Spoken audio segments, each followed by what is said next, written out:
ಆತ್ಮೀಯ ಸ್ಪರ್ಧಾ ಮಿತ್ರರೇ, ನಾನು ನಿಮ್ಮ Ravi sir, 4G science author. ಸ್ನೇಹಿತರೆ, ಮುಂದೆ ಇರತಕ್ಕಂತಹ KS ಫಿಲಿಮ್ಸ್ಗಾಗಿ, PSIಗಾಗಿ ಹಾಗೂ ಬೇರೆ ಬೇರೆ ಎಕ್ಸಾಮ್ಗಳಿಗಾಗಿ ಸ್ಪರ್ಧಾರ್ಥಿಗಳು ಓದಲೇಬೇಕಾದ ವಿಚಾರ ಕಲ್ಲಿದ್ದಲು, ಕೋಲ್. ಆಲ್ಮೋಸ್ಟ್ ಆಲ್ KS ಫಿಲಿಮ್ಸಲ್ಲಿ ಕೋಲ್ ಮೇಲೆ ಅತಿ ಹೆಚ್ಚು ಪ್ರಶ್ನೆಗಳನ್ನು ಕೇಳಿದ್ದಾರೆ, ನೀವು ನೋಡಿರ್ಬೋದು. ಹಾಗಾಗಿ ಕೋಲ್ ಬಗ್ಗೆ, ಕಲ್ಲಿದ್ದಲು ಬಗ್ಗೆ ಕಂಪ್ಲೀಟ್ ಮಾಹಿತಿಯನ್ನು ತಿಳಿಸ್ಕೊಡ್ತೀನಿ, ಯೂಸ್ ಮಾಡ್ಕೊಳ್ಳಿ. ಕೋಲ್ ಅಂದೆ ಕಲ್ಲಿದ್ದಲು ಅಂದಾಗ ಇಂಗ್ಲಿಷಲ್ಲಿ ಕೋಲ್ ಅಂತ ಹೇಳ್ತೀವಿ. ಇದು ಒಂದು ಕಾರ್ಬನ್ನ ಇಂಗಾಲದ ಅಸ್ಫಟಿಕ ರೂಪ. ಅಸ್ಫಟಿಕ ಅಂದ್ರೇನು? Amorphous form. ಟಚ್ ಮಾಡಿದಾಗ ನೈಸ್ಗಿರುತ್ತೆ, ಪೌಡರ್ ಥರ ಆಗುತ್ತೆ, ಪೌಡರ್ ಥರ ಇದೆ. ಜೊತೆಗೆ ಇದು ಒಂದು ಅಶುದ್ಧ ರೂಪ. ಜೊತೆಗೆ ಎಲ್ಲಿ ಹೆಚ್ಚು ಸಿಗುತ್ತೆ? ಗಣಿಗಳಲ್ಲಿ ಹೆಚ್ಚು ದೊರೆಯುತ್ತೆ. ಜೊತೆಗೆ ವೆರಿ ವೆರಿ ಇಂಪಾರ್ಟೆಂಟ್ ಪಾಯಿಂಟ್, ಭೂಮಿಯ ಅಂತರಾಳದಲ್ಲಿ ಕಲ್ಲಿದ್ದಲು ಉಂಟಾಗಲು ಕಾರಣವಾದ ಜೈವಿಕ ರಾಶಿ ಅಂತ ಕೇಳಬಹುದು. ಅಂದರೆ ಭೂಮಿಯ ಅಂತರಾಳದಲ್ಲಿ ಯಾವ ಸಸ್ಯಗಳು ಹಲವಾರು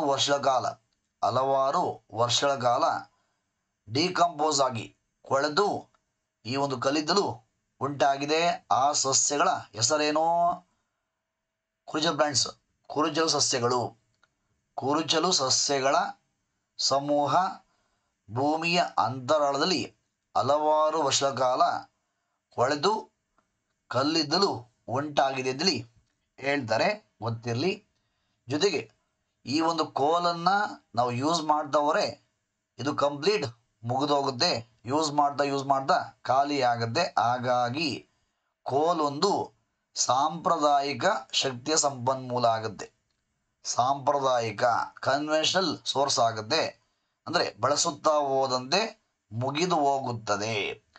ಜೊತೆಗೆ ಈ ಒಂದು ಕಲ್ಲಿದ್ದಲಿಗೆ ಬ್ಲ್ಯಾಕ್ ಡೈಮಂಡ್ ಅಂತ ಹೇಳ್ತೀವಿ, ಕಪ್ಪು ಇದನ್ನು ಕಪ್ಪು ವಜ್ರ ಎಂದು ಕರೆಯುತ್ತಾರೆ. ಕೋಲನ್ನು ಬ್ಲ್ಯಾಕ್ ಡೈಮಂಡ್ ಅಂತೇಳಿ ಕರೀತಾರೆ, ಗೊತ್ತಿರಲಿ. ಇನ್ನು ಮತ್ತೊಂದು very very important point, Raichur ಶಾಖೋತ್ಪನ್ನ ಕೇಂದ್ರ. ರಾಯಚೂರು ಶಾಖೋತ್ಪನ್ನ ಕೇಂದ್ರ ಅಂದಾಗ ಅಲ್ಲಿ ಬಳಕೆ ಮಾಡ್ತಿರುವ ಇಂಧನ ಯಾವುದು? ಕಲ್ಲಿದ್ದಲು. ಅದೇ ಥರ ಪ್ರಪಂಚವು ಅತಿ ಹೆಚ್ಚು ಬಳಕೆ ಮಾಡ್ತಿರುವ ಇಂಧನ ಯಾವುದು? ಎಂಟೈರ್ ವರ್ಲ್ಡಲ್ಲಿ ಯಾವ ಇಂಧನವನ್ನು ಅತಿ ಹೆಚ್ಚು ಬಳಕೆ ಮಾಡ್ತಾ ಇದ್ದಾರೆ? ಕಲ್ಲಿದ್ದಲು. ಅದೇ ಥರ ಭಾರತವು ಸಹ ಅತಿ ಹೆಚ್ಚು ಬಳಕೆ ಮಾಡ್ತಿರುವ ಇಂಧನ ಯಾವುದು? ಕಲ್ಲಿದ್ದಲು. ಓಕೆ. ಇನ್ನು ಇಂಡಸ್ಟ್ರೀಸ್ ಅಂದಾಗ, ಕೈಗಾರಿಕೆ ಅಂದಾಗ ಕೈಗಾರಿಕೆಗಳು ರನ್ ಆಗೋಕ್ಕೆ ಮುಖ್ಯವಾಗಿ ಬೇಕಾದ ಇಂಧನ ಯಾವುದು? ಕಲ್ಲಿದ್ದಲು. ಇನ್ನು ಜಲವಿದ್ಯುತ್ಗೆ ವೈಟ್ ಕೋಲ್ ಅಂತ ಕರೀತಾರೆ. ಪ್ರಶ್ನೆ ಕೇಳ್ಬೋದು, ಈ ಕೆಳಗಿನ ಯಾವುದನ್ನು ಬಿಳಿ ಕಲ್ಲಿದ್ದಲು ವೈಟ್ ಕೋಲ್ ಎಂದು ಕರೆಯುತ್ತಾರೆ? ಆನ್ಸರ್ ಜಲವಿದ್ಯುತ್. ಓಕೆ. ಅದೇ ಥರ next point very very important, ಕಲ್ಲಿದ್ದಲು ದಹನ ಹೊಂದುವಾಗ, ಕಲ್ಲಿದ್ದಲು ಉರಿಯುವಾಗ, ಪ್ರಶ್ನೆ ಪದೇ ಪದೇ ಬಂದಿದೆ. ಕಲ್ಲಿದ್ದಲು ಉರಿಯುವಾಗ ವಾತಾವರಣಕ್ಕೆ ಅತಿ ಹೆಚ್ಚು ಬಿಡುಗಡೆಯಾಗುವುದು ಸಲ್ಫರ್ ಡೈಆಕ್ಸೈಡು. ಜೊತೆಗೆ ಕಾರ್ಬನ್ ಮಾನಾಕ್ಸೈಡ್ ಸಹ ಬರುತ್ತೆ, ಕಾರ್ಬನ್ ಡೈಆಕ್ಸೈಡ್ ರಿಲೀಸ್ ಆಗುತ್ತೆ. ಜೊತೆಗೆ ನೈಟ್ರೋಜನ್ ಆಕ್ಸೈಡ್ಗಳು ಸಹ ಬಿಡುಗಡೆ ಆಗ್ತವೆ. ಕೋಲ್ ಕಂಬಷನ್ ಅಂದಾಗ, ಕಲ್ಲಿದ್ದಲು ದಹನ ಅಂದಾಗ ಬಿಡುಗಡೆಯಾಗುವ ಗ್ಯಾಸಸ್ ಯಾವುದು? Sulphur dioxide, carbon monoxide, carbon dioxide and nitrogen ಆಕ್ಸೈಡ್ಗಳು. Very very important point. ಇನ್ನು ಕೋಲ್ ಗ್ಯಾಸ್ ಅಂತೀವಿ. ಕೋಲ್ ಗ್ಯಾಸಲ್ಲಿ 50% ಹೈಡ್ರೋಜನ್ನು, 35% ಮೀಥೇನು, 10% ಕಾರ್ಬನ್ ಮೊನಾಕ್ಸೈಡು, ಇನ್ನು 5% ಎಥಲೀನ್ ಇರುತ್ತೆ. ಕೋಲ್ ಗ್ಯಾಸ್ ಅಂದಾಗ ಕೋಲ್ ಗ್ಯಾಸ್ನ ಕಾಂಪೊನೆಂಟ್ಸ್ ಯಾವ್ಯಾವುದು? ಹೈಡ್ರೋಜನ್, ಹೈಯೆಸ್ಟ್ ಯಾವುದು? Hydrogen, methane, carbon monoxide and ethylene ಇರುತ್ತೆ. ಸ್ವಲ್ಪ ಮಟ್ಟಿಗೆ ನೈಟ್ರೋಜನ್ ಸಹ ಇರುತ್ತೆ. ಸ್ವಲ್ಪ ಮಟ್ಟಿಗೆ ನೈಟ್ರೋಜನ್ ಸಹ ಇರುತ್ತೆ. ಇನ್ನು ಮತ್ತೊಂದು ವೆರಿ ವೆರಿ ಇಂಪಾರ್ಟೆಂಟ್, ವಿಶ್ವ ಕೋಲ್ ಡೇ, ವಿಶ್ವ ಕಲ್ಲಿದ್ದಲು ದಿನ. ವಿಶ್ವ ಕಲ್ಲಿದ್ದಲು ದಿನ ಯಾವತ್ತು? ಮೇ 4ನೇ ತಾರೀಕು. ಅದೇ ಥರ ಭಾರತವು ಅತಿ ಹೆಚ್ಚು ಬಳಕೆ ಮಾಡ್ತಿರುವ ಇಂಧನ ಯಾವುದು? ಭಾರತವು ಅತಿ ಹೆಚ್ಚು ಬಳಕೆ ಮಾಡ್ತಿರುವ ಇಂಧನ ಆನ್ಸರ್ ಕಲ್ಲಿದ್ದಲು. ಓಕೆ, ನೆಕ್ಸ್ಟು ಈ ಒಂದು ಕೋಲನ್ನು ಪ್ರಮುಖವಾಗಿ ಎಷ್ಟು ಟೈಪ್ಸ್ ಆಗಿ? 4 ಟೈಪ್ಸ್ ಆಗಿ ಡಿವೈಡ್ ಮಾಡ್ತಾರೆ. ಮುಂದಿನ ವಿಚಾರ ಏನು? ಟೈಪ್ಸ್ ಆಫ್ ಕೋಲ್. ಟೈಪ್ಸ್ ಆಫ್ ಕೋಲ್ ಅಂದಾಗ ಒಂದನೇದು ಯಾವುದು? ಆಂಥ್ರಾಸೈಟ್, ಎರಡನೇದು ಬಿಟುಮಿನಸ್, ಮೂರನೇದು ಲಿಗ್ನೈಟ್, ನಾಲ್ಕನೇದು ಪೀಟ್. ಕೋಲನ್ನು ಪ್ರಮುಖವಾಗಿ ಎಷ್ಟು ವಿಧಗಳಾಗಿ? ಪ್ರಮುಖವಾಗಿ 4 ವಿಧಗಳಾಗಿ ಡಿವೈಡ್ ಮಾಡಬಹುದು. Anthracite, bituminous, lignite and peat. Okay, ಒಂದೊಂದನ್ನೇ ನೋಡ್ತಾ ಹೋಗೋಣ. Very very important area. ಇಲ್ಲಿ ಪ್ರಶ್ನೆಗಳು ಅತಿ ಹೆಚ್ಚು ಬಂದಿದ್ದಾವೆ. ಫಸ್ಟ್ ಯಾವುದು? ಆಂಥ್ರಾಸೈಟ್ ಅಂದೆ. ಆಂಥ್ರಾಸೈಟ್ ಆಂಥ್ರಾಸೈಟ್ ಅಂದಾಗ ಸ್ಪೆಷಲ್ ಪ್ರಾಪರ್ಟೀಸ್ ಏನು? ಇದು ಒಂದು ಕೋಲ್ ಅಂದಾಗ ಅತ್ಯುತ್ತಮ ರೂಪ ಯಾವುದು? ಕಲ್ಲಿದ್ದಲಂದಾಗ ಓಕೆ ಫಸ್ಟ್ ಗ್ರೇಡ್ ಯಾವುದು? 1ನೇ ದರ್ಜೆಯ ಕಲ್ಲಿದ್ದಲು. ಅತ್ಯುತ್ತಮ ರೂಪ ಯಾವುದು? ಆಂಥ್ರಾಸೈಟ್. ಈ ಆಂಥ್ರಾಸೈಟ್ ಅಲ್ಲಿ 90% ಕಾರ್ಬನ್ ಇದೆ. ಹಾಗಾಗಿ ಅತಿ ಹೆಚ್ಚು ಕಾರ್ಬನ್ ಹೊಂದಿರುವ ಕಲ್ಲಿದ್ದಲು ಯಾವುದು? Answer anthracite. Very very important. ಇನ್ನು ಆಂಥ್ರಾಸೈಟ್ ಅಂದಾಗ ಗಡುಸಾಗಿದೆ, ಮೀನ್ಸ್ ಒತ್ತಿಟ್ಟಿನ ಕಪ್ಪು ವಸ್ತು, ತುಂಬ ಬ್ಲಾಕ್ ಮೀನ್ಸ್ ಕಂಪ್ಲೀಟ್ ಬ್ಲ್ಯಾಕ್ ಇರ್ತದೆ, ಗಡುಸಾಗಿದೆ. ಹಾಗಾಗಿ ಇದಕ್ಕೆ ನಾವು ಆಂಥ್ರಾಸೈಟ್ಗೆ ಗಟ್ಟಿ ಕಲ್ಲಿದ್ದಲು, ಗಟ್ಟಿ ಕೋಲ್ ಅಂತ ಕರಿತೀವಿ. ಹಾರ್ಡ್ ಕೋಲ್ ಅಂತ ಕರೀತಾರೆ, ಗೊತ್ತಿರಲಿ. ಜೊತೆಗೆ ಆಂಥ್ರಾಸೈಟ್ ಏನಾಗುತ್ತೆ? ನಿಧಾನ ಉರಿಯುತ್ತೆ, ಹೊಗೆ ಕಡಿಮೆ ಬರುತ್ತೆ, ಹೆಚ್ಚು ಶಕ್ತಿ ಬಿಡುಗಡೆಯಾಗುತ್ತೆ.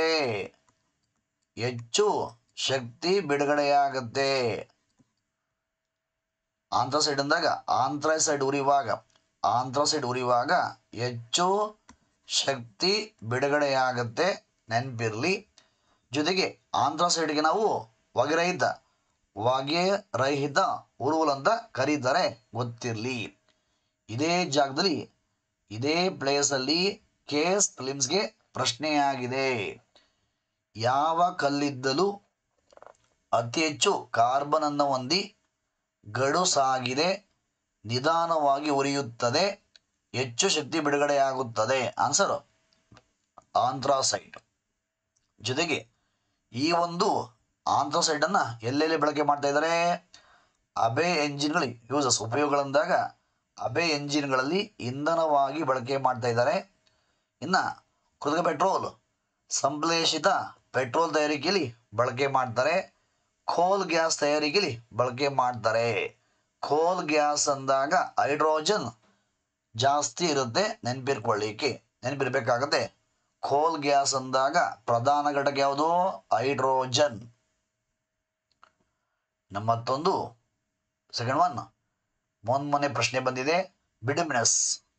ಬಿಟುಮಿನಸ್ ಇದು ಸೆಕೆಂಡ್, 2ನೇ ದರ್ಜೆ ಕಲ್ಲಿದ್ದಲು. ಇದು 2ನೇ ದರ್ಜೆಯ ಕಲ್ಲಿದ್ದಲು. ಬಿಟುಮಿನಸ್ ಅಂದಾಗ 78% ಕಾರ್ಬನ್ ಇರ್ತದೆ. ಇದು ಸಾಫ್ಟ್ ಆಗಿರ್ತದೆ. ಬಿಟುಮಿನಸ್ ಸಾಫ್ಟ್ ಆಗಿರ್ತದೆ, ಹಾಗಾಗಿ ಇದಕ್ಕೆ ಸಾಫ್ಟ್ ಕೋಲ್ ಅಂತ ಕರಿತೀವಿ. ಇದನ್ನ ಮೃದು ಕಲ್ಲಿದ್ದಲು ಎಂದು ಕರೆಯುತ್ತಾರೆ. It is also called soft ಕೋಲ್. ಜೊತೆಗೆ ಇದನ್ನ ಟಾರ್ ಕೋಲ್ ಅಂತ ಕರಿತೀವಿ. ಪ್ರಶ್ನೆ ಮೊನ್ನೆ ಆಗಿದೆ. ಬಿಟುಮಿನಸ್ಗೆ ಟಾರ್ ಕೋಲ್ ಅಂತ ಕರಿತೀವಿ, ಗೊತ್ತಿರಲಿ. ಜೊತೆಗೆ ಬಿಟುಮಿನಸ್ ಅಂದಾಗ ಮತ್ತೊಂದು ಪಾಯಿಂಟ್ ಏನು? ಅತಿ ಹೆಚ್ಚು ದೊರೆಯುತ್ತದೆ. ಎಲ್ಲಿ ಯೂಸ್ ಮಾಡ್ತಾ ಇದ್ದಾರೆ? ಕೋಲ್ ಟಾರ್ ಡಾಂಬರ್ ತಯಾರಿಕೆಯಲ್ಲಿ ಬಳಕೆ ಮಾಡ್ತಾ ಇದ್ದಾರೆ. ಹಾಗಾಗಿ ಇದಕ್ಕೆ ಟಾರ್ಕೋಲ್ ಅಂತ ಹೆಸರು ಇದೆ. ಬಿಟುಮಿನಸ್ಗೆ ಟಾರ್ಕೋಲ್ ಅಂತಲೇ ಬಿಟುಮಿನಸ್ ಟಾರ್ಕೋಲ್ ಅಂತಲೇ ಫೇಮಸ್ ಆಗಿದೆ. ಹಾಗಾಗಿ ಟಾರ್ ಕಲ್ಲಿದ್ದಲು ಅಂದ್ರೆ ಆನ್ಸರ್ ಬಿಟುಮಿನಸ್. ಜೊತೆಗೆ ಈ ಕೋಲ್ ಟಾರ್ ತಯಾರಿಕೆಲಿ ಬಳಕೆ ಮಾಡ್ತಾ ಇದ್ರೆ, ಜೊತೆಗೆ ಕೋಕ್ ತಯಾರು ಮಾಡಕ್ಕೆ ಬಿಟುಮಿನಸ್ ಬೇಕೇ ಬೇಕು. ಕೋಕ್ ಅನ್ನ ತಯಾರು ಮಾಡುವಾಗ ಬಿಟುಮಿನಸ್ ಅನ್ನ ಬಳಕೆ ಮಾಡ್ತಾರೆ, ಗೊತ್ತಿರಲಿ. ಇನ್ನು ಮತ್ತೊಂದು ಯಾವುದು, ಲಿಗ್ನೈಟ್. ಪ್ರಶ್ನೆ ಮೊನ್ನೆ ಆಗಿದೆ. ಲಿಗ್ನೈಟ್ ಅಂದಾಗ ಇದು ಮೂರನೇ ದರ್ಜೆಯ ಕಲ್ಲಿದ್ದಲು. ಪ್ರಶ್ನೆ ಕೇಳಿಬಿಡ್ತಾರೆ, ಕಲ್ಲಿದ್ದಲಕ್ಕೆ ಕೋಲ್ ಅಂದಾಗ ಕೋಲ್ನ ವಿವಿಧ ವಿಧಗಳನ್ನು ಕ್ವಾಲಿಟಿ ಮೇಲೆ ಸರಿಯಾಗಿ ಅರೇಂಜ್ ಮಾಡಿ ಅಂತ ಪ್ರಶ್ನೆ ಪದೇ ಆಗಿದೆ. ಫಸ್ಟ್ ಕ್ವಾಲಿಟಿ ಯಾವುದು, anthracite. Second quality bituminous. Third quality lignite. Fourth ಅಂದಾಗ ಪೀಟ್ ಆಗುತ್ತೆ. ಕ್ವಾಲಿಟಿ ಮೇಲೆ ಸರಿಯಾಗಿ ಅರೇಂಜ್ ಮಾಡಿ ಅಂತ ಪ್ರಶ್ನೆ ಪದೇ ಆಗಿದೆ. ಲಿಗ್ನೈಟ್ ಅಂದಾಗ ಇದು ಮೂರನೇ ದರ್ಜೆಯ ಕಲ್ಲಿದ್ದಲು. ಲಿಗ್ನೈಟಲ್ಲಿ 70% ಕಾರ್ಬನ್ ಇರ್ತದೆ. ಇದಕ್ಕೆ ನಾವು ಬ್ರೌನ್ ಕೋಲ್ ಅಂತೀವಿ. ಇದನ್ನ ಕಂದು ಕಲ್ಲಿದ್ದಲು, ಇದನ್ನು ಬ್ರೌನ್ ಕೋಲ್ ಎಂದು ಕರೆಯುತ್ತಾರೆ. ಗೊಬ್ಬರ ತಯಾರಿಕೆಯಲ್ಲಿ, ಕೃತಕ ಗೊಬ್ಬರ ತಯಾರಿಕೆಯಲ್ಲಿ ಅತಿ ಹೆಚ್ಚು ಬಳಕೆ ಮಾಡ್ತಾ ಇದ್ದಾರೆ. ಜೊತೆಗೆ ಇಂಡಸ್ಟ್ರಿ ಅಂದಾಗ, ಕೈಗಾರಿಕೆ ಬಾಯ್ಲರ್ಗಳಲ್ಲಿ ಇಂಧನವಾಗಿ ಬಳಕೆ ಮಾಡ್ತಾ ಇದ್ದಾರೆ. ಆಯ್ತಾ. ಲಿಗ್ನೈಟ್ ಅಂದಾಗ ಇದು ಮೂರನೇ ದರ್ಜೆ ಕಲ್ಲಿದ್ದಲು. 70% ಕಾರ್ಬನ್ ಇದೆ. ಇದಕ್ಕೆ ನಾವು ಬ್ರೌನ್ ಕೋಲ್ ಅಂತೀವಿ. ಈ 3 ಪಾಯಿಂಟನ್ನು ಮರೆಯಂಗಿಲ್ಲ. ಮತ್ತೊಂದು 4ನೇದು ಪೀಟ್ ಅಂದಾಗ ಇದು ಅತ್ಯಂತ ಕೆಳ ದರ್ಜೆ ಕಲ್ಲಿದ್ದಲು.